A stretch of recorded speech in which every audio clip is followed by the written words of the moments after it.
Everyone,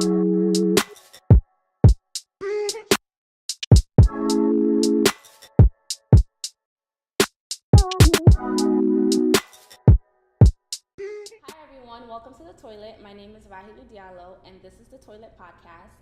This space is basically created for us to vent and flush out the shit on our mind. And today, I have a very, very special guest in the building. I have Aysha Sow. She is a digital content creator, and she's here to join me for the first episode. So, Aysha, welcome. Thank you for having me. How you feeling? I'm feeling good, a little overworked, but that's part of the New York hustle. So. That's definitely part of the New York hustle. If you're not overworked, what do you do? Then we don't know what you're doing. Yes. Listen. So before we start, yes, we do this thing where the first question you have to answer, you have to flush something, right? Mm-hmm. Flush something that's on your mind, and that can be anything you want. So what did you want to flush today? Okay, so lately, there's been like a lot of talk about creative people and having a 9-to-5 job, right? Mm. So I want to flush the fact that people like to shame others for still having a 9-to-5. Because listen, honey, these bills gotta get paid. They gotta get paid. These bills gotta get paid, and if you're a creative person, how are you gonna fund your creative process? Mm-hmm. I mean, money doesn't just come rolling in the beginning. So my thing is, stick with your 9-to-5 until you're comfortable enough to make that next move, and then check your deuces. So don't listen to people who make fun of you for, oh, you still got a 9-to-5. Hell yes, I got a 9-to-5. Hell yeah. Because I think people say that because there's this thing where everybody is like, oh yeah, I'm going to quit my job and follow my dream. Bro, you're going to quit your job and follow your dream, and you're going to live on the street. Exactly. This is New York. You can't just quit your job here and follow your dreams. I mean, it works out for like 1%. Exactly. And we're not all part of that 1%. So you might want to keep your job if you don't want to end up homeless. And on top of that, it just gives you extra motivation to grind harder, to be honest. Absolutely. So keep your job. Do not quit your job unless you're in a place. And I know that, like, I used to listen to a lot of like people talk about their success stories, and everybody would be like, yeah, like I used to work at a firm for like 15 years and then I quit my job. Exactly. Shorty was saving for like 15 years. Yeah. She worked at a firm, and all of a sudden she decided to become a poet or whatever she decided to become, she was saving. Exactly. So she had a backup in case shit went left. She had something to fall back on. It's kind of the same thing with school. Like nowadays, a lot of people go to college. We get that degree, but in the back of our mind, it's like, okay, this degree is more like a backup plan in case my creative dreams don't work out. I always have this piece of paper, to get me a job in corporate America. It's really like you have to have a second option, So also stay in school. Yes. Do not. I mean, like, it depends, but honestly, I think that get your degree. Yeah. Like, people make you feel like, opportunities are gonna go away. Granted, some may not, but at the end of the day, if Instagram disappears, my friend, girl, you have nothing. We're all jobless. Exactly. So that's why, I'm trying to get this master's degree, because I'm like, I need a backup plan. And more power to you. Listen, education is very important as well. It's not just about being a creative all the time. Like, you can be a creative and have an education. You don't have to give up your education to be a creative. So definitely more power to you. And a lot of people, like, you could be like the best photographer, you could be the best YouTube content creator, but if you don't have like the business savvy to like sell your brand, or like to learn how to like last and continuously like create shit that people are gonna want, that's very true. Yeah. You gotta live, like if Absolutely. you're really trying to live off of this dream, I think it's important to like just educate yourself. Have the skills. So stay in school. Great. All right, so let's get into it and learn a little bit more about you. So I know you're not from here. Nope. So where are you from originally? So I am from, it's a long story. We got time. We got time. I'm originally, as you know, I'm Fulani. I'm from Guinea, West Africa. I'm Fulani too, so Fulani gang out here, man. Listen, we out here working. We trying to get this money, so we out here. So yeah, I'm from Guinea, and I grew up in the Netherlands, which is in Europe, and I moved to Belgium with my family a few years ago. I mean, it's been like 10 years now, but yeah. So I moved to Belgium, and that's where I was raised, the Netherlands and Belgium. And then when I was college, my last year, I came to New York to do an internship first. Oh, wow. For 4 months, yeah.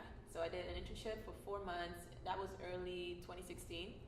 And then I went back to graduate, had to do like my final papers and all that stuff.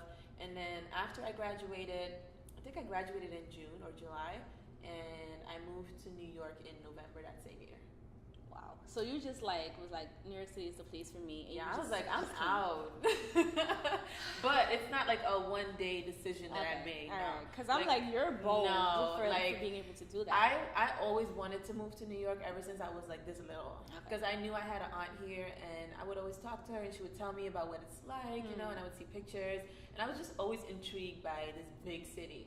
And the first time I actually came to New York was in 2008, and I was like in awe. Like, one thing like people don't understand is the differences between Europe and America. It's different. It is so different. It's different. So for me, coming from Europe, like a small place basically, to New York, it was like I was in a whole different world. I was like, wow, the people are huge here. I was looking up. I'm like, even their bread is huge. I'm like, what is going on here? Even though the bread in Europe is better. It's better. Yes. But the bread is better. But I was just so intrigued by the way people lived here and like the hustle, everything. Even though I was still very young, I'm very much of an observer. So I took in a lot when I came here the first time. And I came back a second time in 2010. And I was like, I'm moving here after college. I was like, I don't know how. I don't know who's going to take me there. I'm moving. That was like in my head. And I was like, how old was I? This was like 8 years ago. I was still like in high school, I think.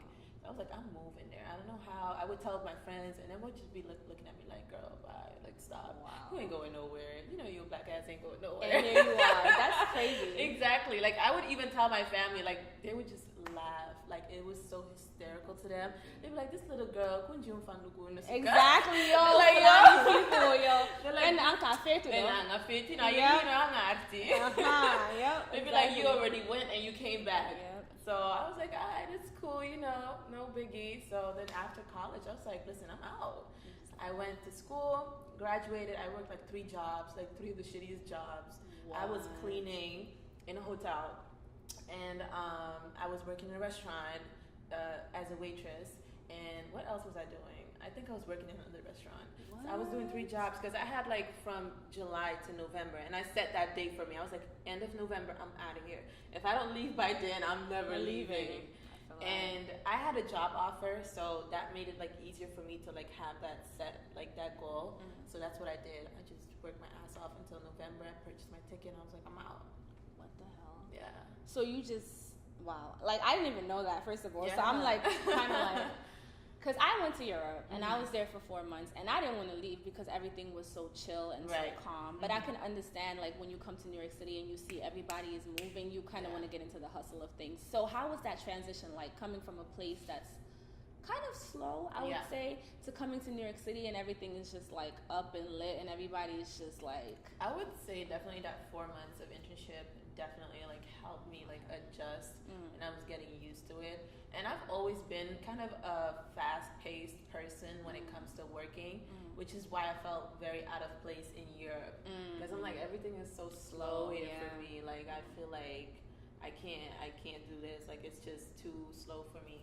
So moving out here, it was actually pretty easy for me. Like, I'm really like like I told you, I'm an observer. Like, I take in everything. I'm like, okay, so this is how you do it? Okay, I got you. Wow. Okay, so, you know, it was like, okay, I got this. Like, I'm not here. I'm not trying to get homeless. Like, you know, and I was on my own. So I had to learn quick.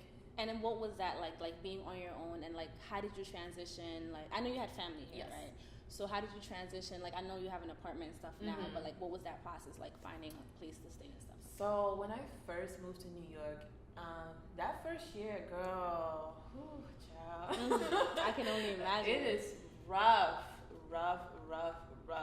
It was like failure after failure. And at some point, you're like, damn, why am I even still trying? Like, I'm about to be homeless in 5 seconds. And I'm still out here, like, trying. Wow. But I don't know. I'm not a quitter. And I know, because I'm Muslim, so, I mean, you know that. So, for me, it's like I know whatever you go through, you will come out of it if you stay strong and you put in the work. And I know that God doesn't put anything on you that you cannot handle. So with that in my mind, I'm like, I can do this. Like, I can definitely do this. Like, yes, I will struggle, but I will also come on top of it, you know? Right. So it was really like, at first, it was literally everything was going wrong. Everything that could go wrong went wrong. From having an apartment to my job to just everything like going wrong. And I really just stayed working, to be very honest with you. Stayed working. I tried to save up as much money as I could save up. I was doing different jobs at the time until I found like the job that I'm at right now, which has been like a foundation for me now. And yeah, that's really what it's been like. And then, so how did you transition from that into now being like a content creator? Like, you are a boss. Like, you got like 6K. Like, no, you have 6K. Like, what? So, fun story actually. When I first came to New York, I'm actually not a photo selfie person at all. Like, believe it or not. Really? Because your Instagram is. When I first came here, I had 500 followers. And this was back in 2016. I was never on Instagram. Wow. I'm like, I don't know what that is. I don't know what selfie. What? No, I'm good. But I went to this event of a girl who's now really like I'm really close with her. Her name is Tyler, and she's really big on Instagram. And they started doing like these curly hair events in New York, and I didn't know her back then, so I was like invited through a friend of a friend. And I went to their event, and I was like, oh my god, this is so cool, and like so many Black girls, like everyone's rocking their natural hair. And at that time, I was natural, but I've always kind of been natural in life, but not really committed until like a few years back. So my hair was already like big and curly, so it wasn't like nothing new to me. And everyone was like, oh my god, your hair, this and that, you should make videos, you should do this, you should do that. I'm like, huh? What? I barely know how to take a selfie. What are you talking about? And I left that event, like I felt very inspired by them, like just pulling this off. And they're all my age. We're all 20 something. And I felt very inspired. And I remember her friend, who's also a friend of mine now, he was like, yeah, you should really do something like with your Instagram, or like, I don't know, just something. And I remember looking at this guy like, he's really crazy. Like, what are you talking about? And I went home and I posted like that picture from the event, and I think that was like one of the first pictures I posted with my hair out, I guess. And a guy that she used to shoot with hit me up, and that's where it all started. I had never taken a picture in my life, and when he sent me a DM, I was like, huh? Like, I was so confused. I was like, who is this strange person in my inbox asking for pictures? I don't do that. What are you talking about? But then I kind of like, I was like, you know what? I'm in New York. I've never done something like this. Let me just try it out. So that's where it all started. We took some pictures. He posted it on his page. He had like a following. And then I posted them on mine. And literally from that one shoot, all of a sudden I had like 50 photographers in my inbox. Like, we want to take pictures. We want to take pictures. And I was like, what? So that's where it really started. And then started like taking pictures. And from one thing led to another. And people repost your pictures. That's really what makes you grow on Instagram in the beginning, is people reposting your stuff, reposting your pictures, and then people start following you, and more people that work with brands or are actual photographers or videographers, they hit you up and they want to work with you, and that's how the ball starts rolling. And now you are at 6K. Yeah, look 60K. At that. 6. Oh, my bad, y'all. 60K, okay, not 6K. 60K. That's lit. I think that a lot of times stuff like this, it just comes to you, and especially because we're both Fulani, right? Yes. And we come from a very what's the word? I don't even know what to call that. It's an interesting culture. It's like most African cultures. It's very limiting to women, especially. Yeah, especially young women. We're not allowed to dream big or dream outside the box. Right. You know. Yeah. So, like, basically, we're raised to be wise, right? Like, I say this all the time. We are trained. My God, from birth to be somebody's wife. As soon as you step out the womb. And it's so funny. I've been talking about, like, literally, like, I've been talking about finding a husband, right, since I was in middle school. It's right? crazy. And I have the same friend now. I've been friends with her since middle school. And literally, she's like, Ra, you've been talking about finding a husband since middle school. And they would look at me like, what is wrong with you? But it's just like, it's bro, so like, this is literally like what I grew up, like, knowing. Husband, cook, clean, don't go anywhere, don't listen to music. And it's so sad because it's like, I am more than just somebody's future wife. I am more than just somebody's future mom. Right. You know, I'm a whole person. Like I'm gifted with talents. God gave me a lot of talents, but I'm not really utilizing them because all you are teaching me is how to be somebody's wife. And that's pretty sad because honestly, I truly believe Fulani women are capable of so much.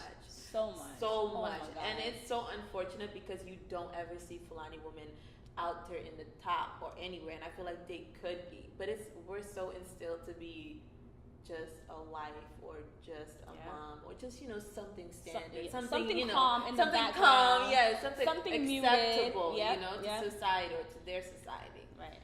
And it's very unfortunate. Literally, it's so unfortunate, and so that's why, like, when I landed on your page and I saw your last name, I'm like, okay, she's Fulani. Yes. I don't care what anybody says. I'm like, she's Fulani. And I'm like, wait, like, how are you doing this? Like, you're Fulani. Like, because, you know, like, I have the same story, too. Like, I want to do stuff, and I'm like, damn, like, but I'm Fulani. Like, I don't know what to explain to my parents. Like, and it could be something as simple as, like, I want to make a Millie Rock video on Instagram, right? Like, because I'm a fool. Like, everybody knows this. I'm always dancing. I'm always ready to Millie, Kiki, whatever. But then I'm like, damn, like, what if someone screenshots this and sends it to my uncle who sends it to my mom? Like, you know, because that's what Fulani people do. It really like, is. Literally, like, if you're not quiet, muted, and calm, then you just must be a bad person, right? It really is. So how did you, like, break through that barrier and just kind of reclaim your identity? Like, for me, I've always been an outsider a little bit. Like, I'm always like a loner. I was never really into the whole Fulani community, even back home. Like, I know the community, but also because I lived on the Dutch side of the country, which Fulani people don't speak Dutch. They live on the French side. So I was already secluded from that whole, like, Fulani culture. So, I mean, not the culture, but the community more so. So I've always known how to, like, maneuver my way without anyone really being in my business. You know what I mean? And on top of that, people don't really know I'm Fulani unless I actually tell them. So that kind of helps. But at some point, I was like that too. I was like, damn, like, this following is growing. I'm nervous. And at some point, I didn't have my last name on my Instagram actually. So no one ever knew, am I Fulani? No, they don't know. I get East African all the time. I'll get that before anything. So nobody ever knew until I put Fulani, like, Sow. Wow. Yeah. All the Fulani started coming in. I was like, well, hello, sisters. Yo, like, literally. So then I was like, you know what? I honestly said, don't care. Yeah. Like, one thing is, if you keep caring about what other people are gonna think or say about you, you're never gonna progress in life. You're never gonna become a step ahead of wherever you're trying to go, because people will talk regardless. You do good, you do bad, you do nothing, you lay in your bed 24/7, they're still gonna talk. And especially in our community, it's like you're living the same life over and over again. So like your mom lived this life, and your grandma lived this life, and your great grandma lived this life, and now they expect you to live this life. But it's like, bro, we're in a totally different. We're in America. Number one, we're in a different time. Number two, and number three, they really look at you like, bro, you're crazy. Because you wouldn't take a picture. Right. And it's like, what? Like, you know, it's like insane. The simplest things. It's like, you're not doing any harm. You're not doing anything crazy. Like, we're not out here doing nothing that's, you know, like, nothing that would be deemed crazy in normal society. Right. Yes, to them it might be a bit much, but at the end of the day, I'm like, I know what I'm doing. I know my head is on my shoulders, and I know, like, it's straight. Like, I know what I'm doing. You could talk all you want, but, like, I believe in me. I trust me. And honestly, truly, it's like everything you do in life is a journey between you and God. Exactly. I'm not here to explain to you or to anybody else what I am doing. Right. And it's so hard. I think you are only, like, especially for me personally, in, like, just my journey, I think you're only able to get to that point when you're no longer, like, surrounded by that, right? That's true. The key, right? Because, like, when you're home, when all your friends are, like, doing the same thing, when literally everybody in my family is married, I'm the only one, and I'm okay with that, right? Like, I'm so cool with that. Like, and the amount of times people tell me, like, yo, Rahilo, like, where's your husband? And I'm like, bro, like, I have a paper to write. Like, that's what I'm concerned about, you know?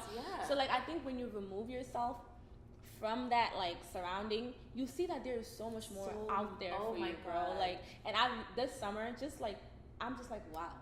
There's so so much much out there. That is so true that you said that. Like, that's how I felt when I moved to New York. I was like, wow. Yeah. There was a whole world out of this little bubble that I was yeah. in, that I was basically living in. Yeah. I'm like, wow. Like, all it took was for me to just step outside and just live in my truth, basically. And just be like, you know what? I'm going to do what I think is right for me. And not feel like, because sometimes they also make you feel like the truth that you're choosing to live is you betraying your people, right? But it's like, just the power of like having a choice, right? And it's just like, you go to a store, you see all these shoes, and you want that shoe. And yes, everybody in your family likes this shoe, but you like that shoe. Just having that choice, I think, is like really important. And again, like when I saw you, I was just like, sis, she gets it right. And I was just so happy because you really don't see us, right? Like, you really don't see us in these spaces at all. And like people walk up to me and they're like, oh my God, I look like X, Y, and Z. And I'm like, bro, like I ain't even started yet. Like there's people out here that's doing way more than me, and it's just like beautiful that like we can inspire like people. There's so many people that just say shit to me, and I'm just like, bro, like I'm not doing nothing. Like, but you see this one? Do you see this one? You know, exactly, because someone else might be nowhere near to where you are yet, and they're like, damn, like this girl's really out here doing it for herself. And that already in itself is very inspiring to someone else. You know, just like living that little bit of truth that's you. Absolutely. You inspire someone else to live their own truth. Yeah, so we just trying to bring all the Fulani, and you know what, anybody that actually just feels like they're like restricted. Really. Like we're talking about our experience, obviously, but like I'm sure other people feel this way as well. Yo, live your life. Definitely. Live your life. Live your life. But since we are Fulani, I have to ask you, Konta Modi Mawani?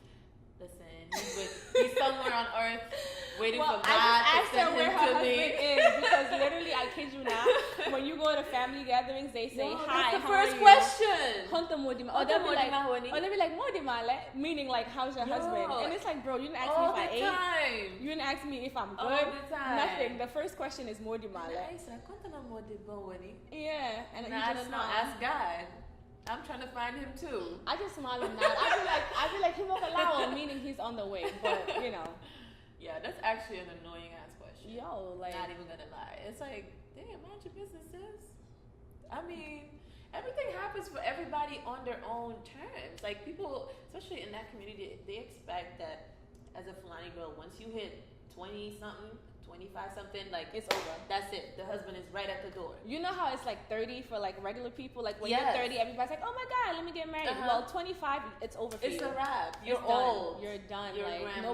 nobody wants to marry you anymore. Like men will legit not marry you. And the thing with that is that's how they were raised to think as well. They were raised to think that, oh, once a woman hits 25, you're not supposed to marry her. She's not good enough anymore. If you're educated, if you post pictures, if you have an opinion. Yeah, basically a human being. Yo,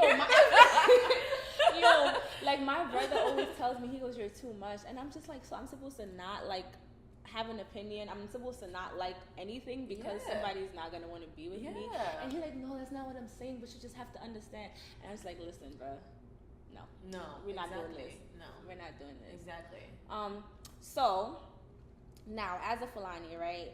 And I know that you talked about God earlier, and I know that you're also a content creator. Instagram could get crazy. It could get a lot. I was gonna say a little, but it can get a lot crazy. It can get toxic.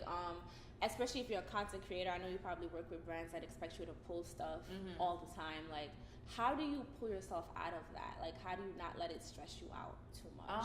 I have a very strong personality, as in like I know what I want, and like I don't care what brand it is. You're not gonna get me off of what my path is.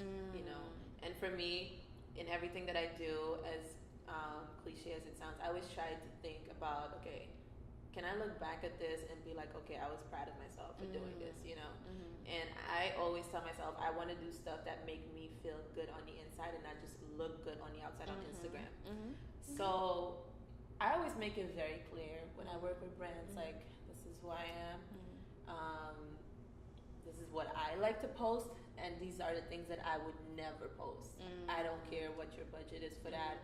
You're going to have to find someone else who would love to post those things. But if you want to work with me, this is what I like to post. And believe it or not, like when you stay true to yourself and you show that to brands, they respect you for that. Because they're like, oh, this girl doesn't really care about what kind of money we throw at her. She really is true to her brand. Because that's what they really refer to you. they're like, okay, she stays true to her brand. And that really is like, that's really important to me. Like, I don't let the whole, oh, okay, you reached a certain number, now you gotta be posting this and that, or act this way, or do that. Like, no, I'm still little old me, honey. To be honest, Instagram, it looks really nice on the pictures, but when I step outside, I feel like my regular self. I am my regular self. I really am. Like, I'm my regular self. Like, I don't know. I don't know how else to feel. Like, I genuinely, when I see people act different in real life than they are on Instagram, I'm just so confused. Because I'm like, you live in real life 99.9% of you your just day. press and post and then it's over. Exactly. That's it. That's true. So how That's else true. would you act, or how else would you present yourself online, you know? So okay, so then like you're true to yourself, you're true to your brand. In terms of like inspiration, like where do you draw inspiration from? Because I know, again, you have to post a lot of content, right? Like, where do you find inspiration from? So I follow a lot of people that I feel very inspired by.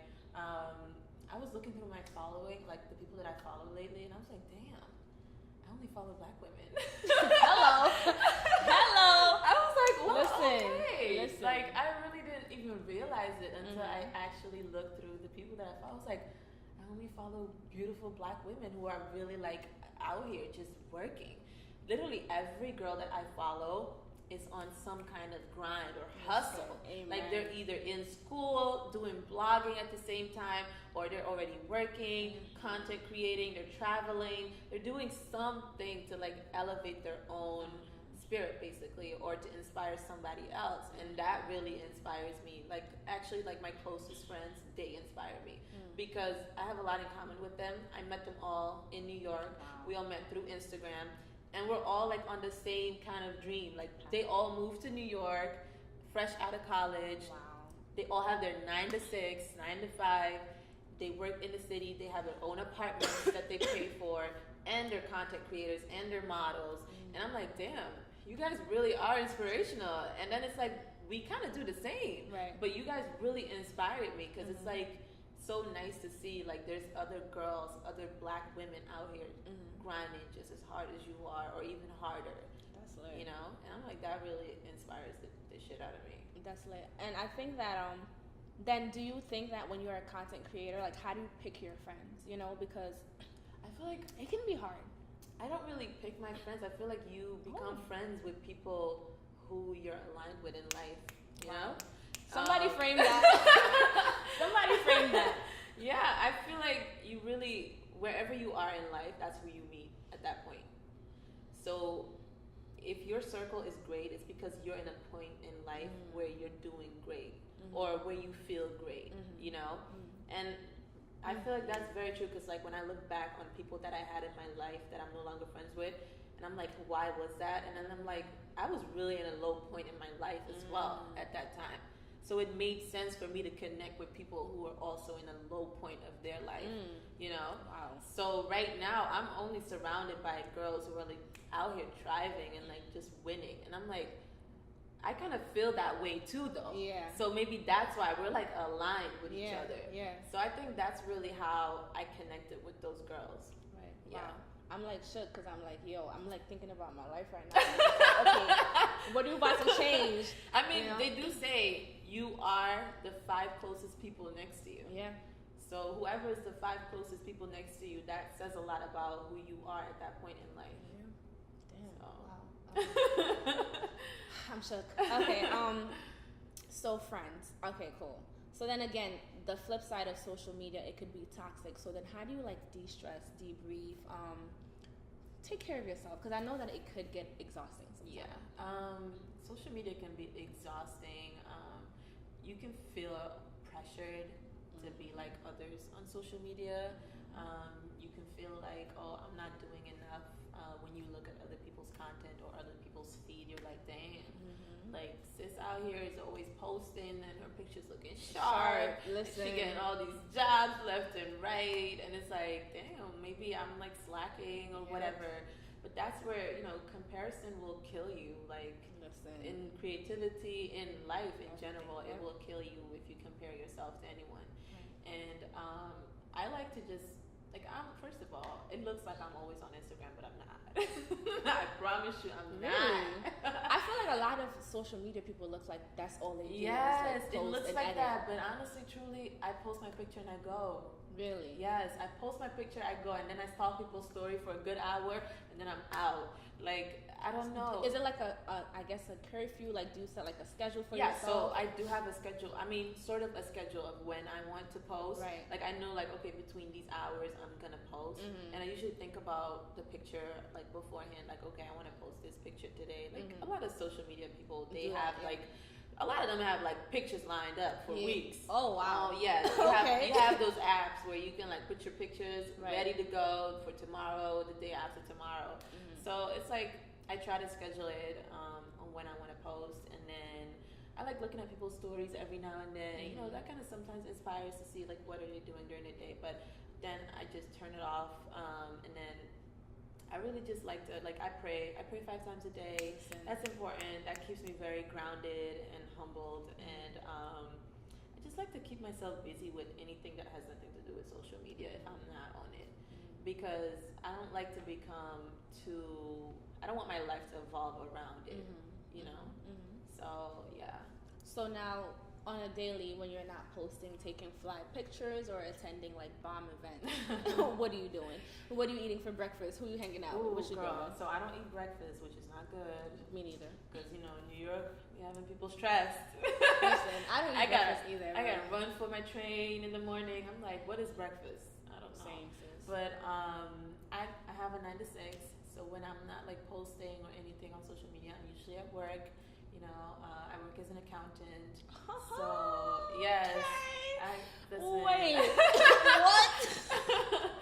So I work as an accountant in a creative agency, actually. So kind of balances it out, you know.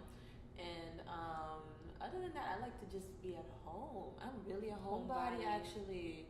I realized that I'm like, if someone invites me, I'll be like, yeah. And then when the day approaches, I'm like, so, you know, about that invitation. Because actually going out gets exhausting. So exhausting. It's so exhausting. Like, I literally had to take a break from going places this last couple of weeks. It's so tiring. You gotta find an outfit. Girl. You gotta do your eyebrows. Girl. You gotta contour. You gotta highlight. It's just too much. You gotta do all of that for 2 hours of... And then you go and you're just like, why am I here? Yes, exactly. So I just like to be at home. Like, I'm really like a homebody. Just be chilling at home. And I think another thing that I've observed, I feel like a lot of Instagram people are really like homebodies. They are. And a lot of people don't know that. You don't see these people everywhere. Yep. Like, you don't need to be everywhere. That's actually a really good remark, because if they're full-time bloggers, they're home 24/7. Yeah. Unless they have to go to an event or they are paid to go somewhere, they don't leave their house. They don't. Listen. It really is. I wouldn't leave my house if I didn't have my 9 to 6. Yeah. Honestly, truly, I would stay inside too. Yeah. I feel that.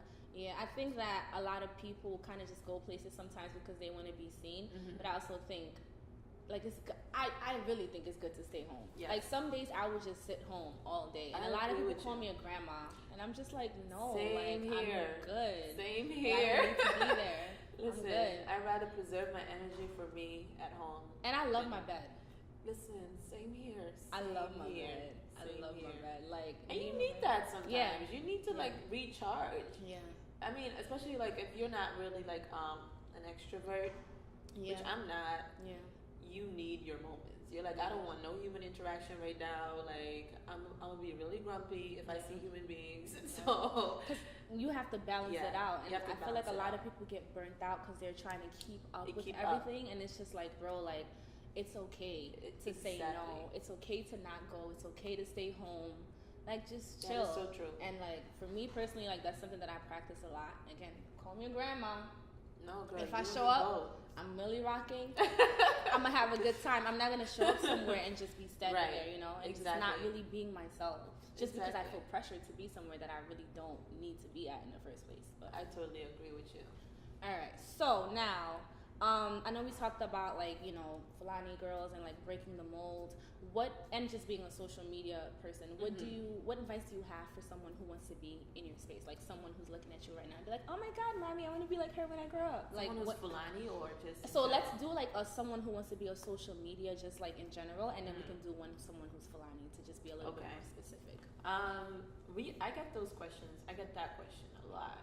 Honestly, there's not like a key trick or like a magic answer to that, because I didn't wake up one day and said, oh, I want to be a content creator.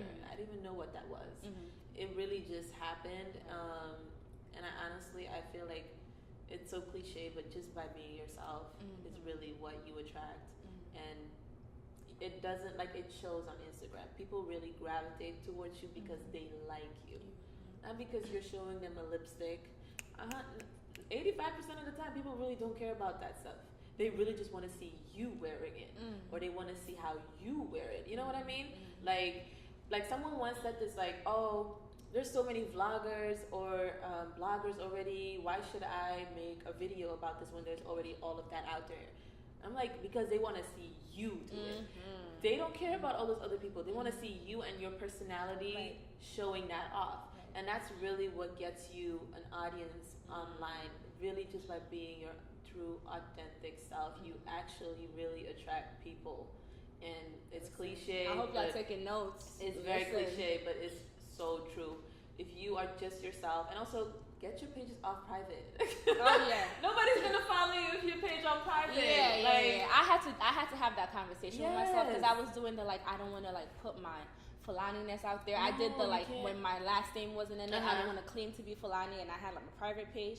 One morning I woke up, I was like, Rahilu, stop playing. Exactly. And I just took it off. Because you're limiting yourself. Yeah. If your page is private, that's just a fact. Nobody's going to follow you on Instagram.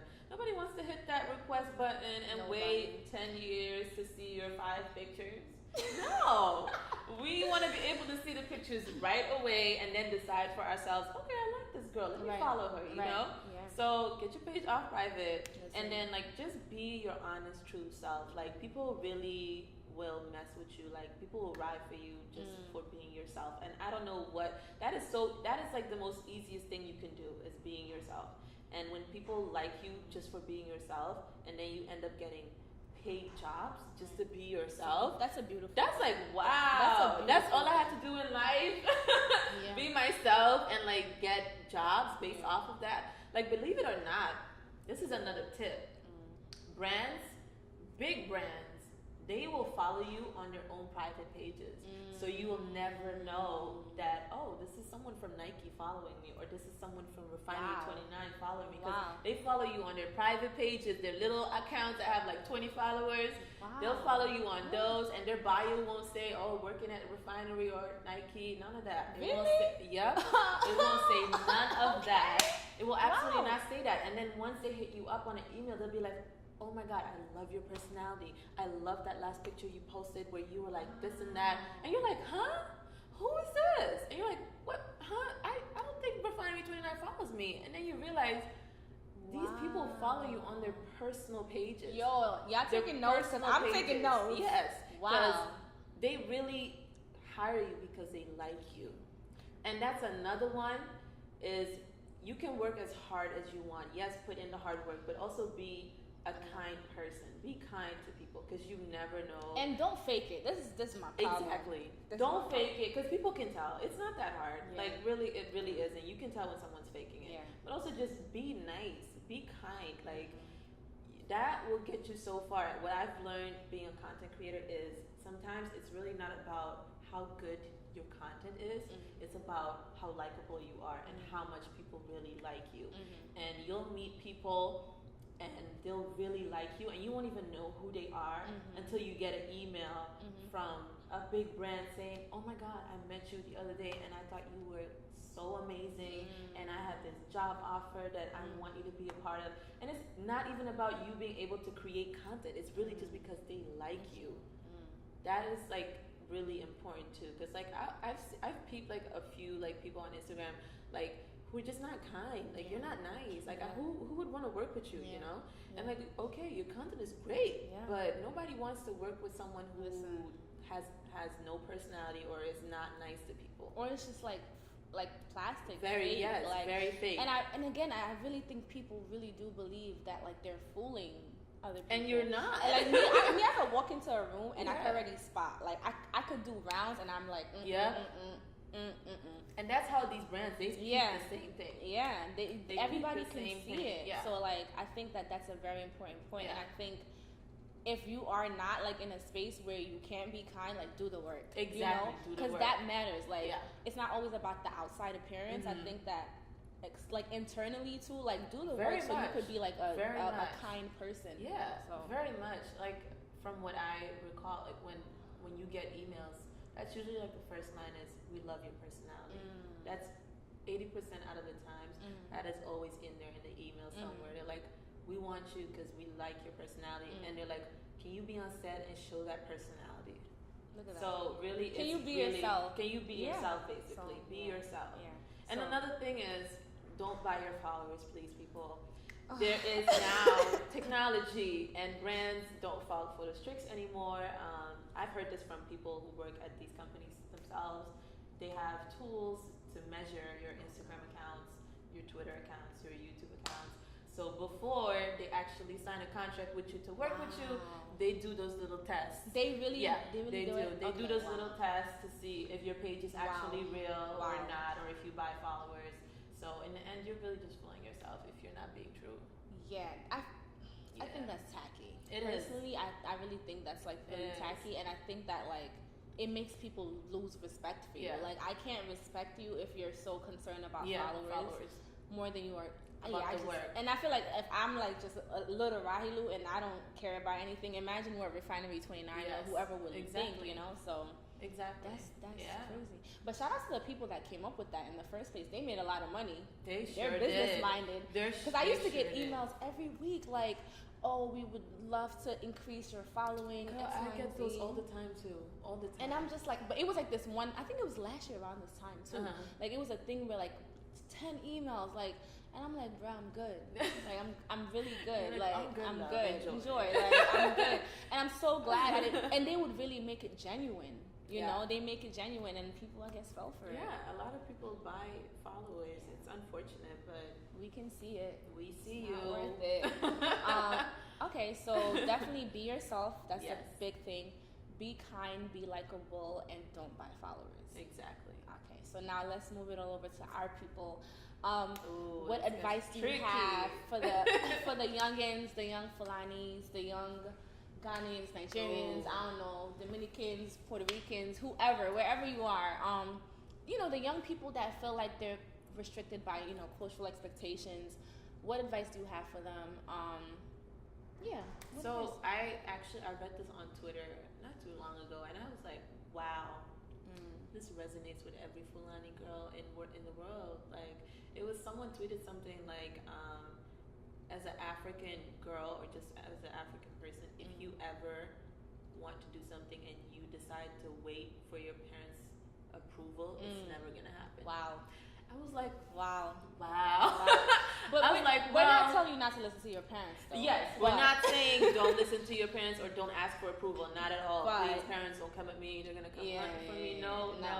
Do listen to your parents. But this was really this person tweeted this in a way of saying, like, when it comes to us trying to follow our creative dreams or creative passions, our parents 99.9% are gonna say no because they don't know that kind of passion. They don't know that. They don't know what's a creative world. Yeah. They're gonna be like, what is that? You know, they weren't raised in that era of, oh, you can be a creative person, you can be an artistic person and actually make a living. They don't know that.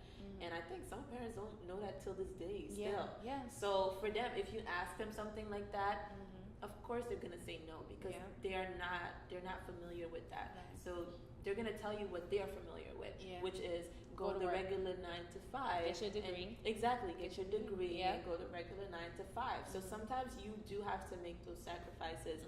Okay, so am I gonna go with what my parents say? Do I take that 9 to 5 and just call it a day, or do I take this little risk and try and see if my passion actually might come, you know, reality? And sometimes you really have to listen to yourself, to be very honest, because being Fulani, everyone will be in your ear, from your uncle to your auntie, all the way in Futa to all the way in Futa, all the way in Futa. Like every single person will be in your ear telling you no. Yeah. It's always a no.